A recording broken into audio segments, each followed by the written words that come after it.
This is JESTER, my custom ESP32 C3 development board.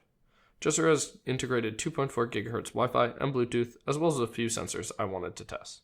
And today, we're going to go over the decisions I made making JESTER and why I made them.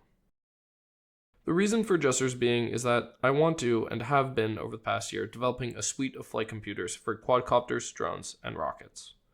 My first attempt at a drone flight computer with integrated ESCs, Maverick, was less than successful, as I was new to PCB design, and there were also a few stupid ideas I included, which did not work at all, like having diodes on the SPI programming lines, as well as tiny MOSFETs on the integrated ESCs, which immediately fried due to the motor's back EMF.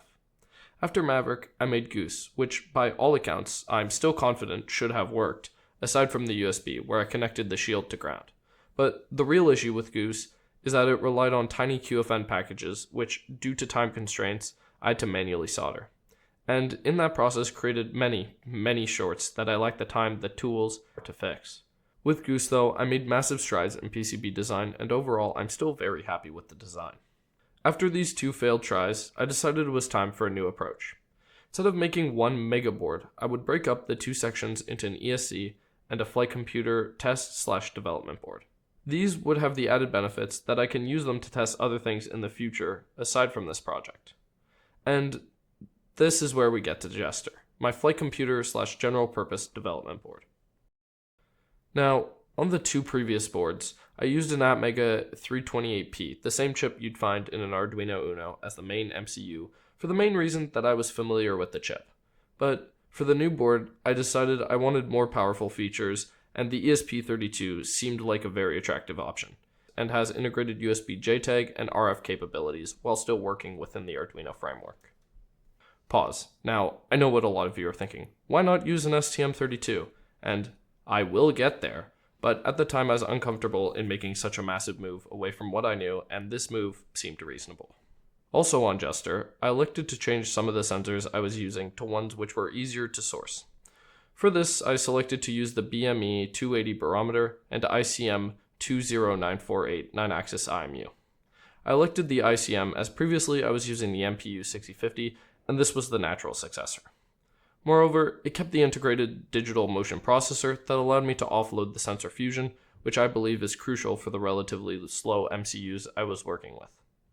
Additionally, I decided that since I was using a Wi-Fi and Bluetooth capable chip, I might as well include this on the board for future projects.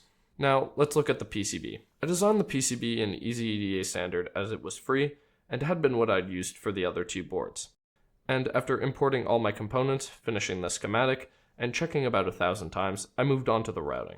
For the board, due to the RF, I elected to use a standard 4-layer signal, ground, signal stack-up with routed 3.3 volts, 5 volts for the USB, and 1.8 volt power for the IMU. Remember the 1.8 volt, that will be important later. I routed all the traces and controlled the impedance for the USB differential pair and RF trace using JLC PCB's online impedance calculator. With all that done and a cool silkscreen design added, I shipped it off to be manufactured. After a bit of waiting, I received the boards. Now, when I got the boards, I was so nervous from the two failed attempts that I put away the boards without testing them. That is until one day when I worked up enough courage to plug it in. Okay, so I just connected JESTER to the computer, and guess what I see? Look at that. That is beautiful. ESP update. It's working.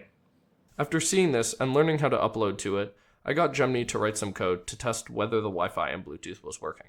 Right, even better update. The Wi-Fi is working. That is nuts. And it also seems that Bluetooth is now working, so it's going pretty well so far. You might have noticed that I've not talked about the IMU or the barometer. And that's because when I got the boards manufactured, the 1.8 volt regulator was out of stock, and the barometer JLC counts as an advanced part, meaning I would need to pay extra. For this project, budget was a factor I wanted to keep low, which is why I chose a single-sided board, and it worked out as I was able to get the boards manufactured and assembled for around $70 Canadian. Now, on the topic of the IMU is the only component not to operate on 3.3 volts. Hi, editing me here. This isn't all too accurate. The IMU's digital output pins, which have the I2C line on it, only operate at 1.8 volts, but the actual chip's power itself accepts up to 3.6 volts, which is probably what I was thinking the first time I routed this before realizing my mistake. But in any ways, I probably just should have included a level shifter and read the datasheet more thoroughly. Back to the video. Okay, I promised to talk about the STM32, and I think now's the time. I have a confession to make. This board is kind of obsolete for its purpose of being a test flight computer. Not only does the IMU not work, but over the last few weeks, I've decided to use an STM32 for the base for the flight computer. This all started when I was helping select an IMU for another project, and I stumbled upon the STM32 G431. It has a coprocessor which is good at math, which is useful for sensor fusion, and there's a future for 4x PWM on pins, which is very clearly geared towards quadcopters. So I'll definitely be going towards STM in the future, and because of this, I don't really have plans to fix the voltage problem with JESTER. And I'm torn on whether to open source it as it's incomplete, but let me know if you want to see the files. Overall, I'm really happy with my new development board, and I've learned a lot on this project with USB differential pairs and RF design.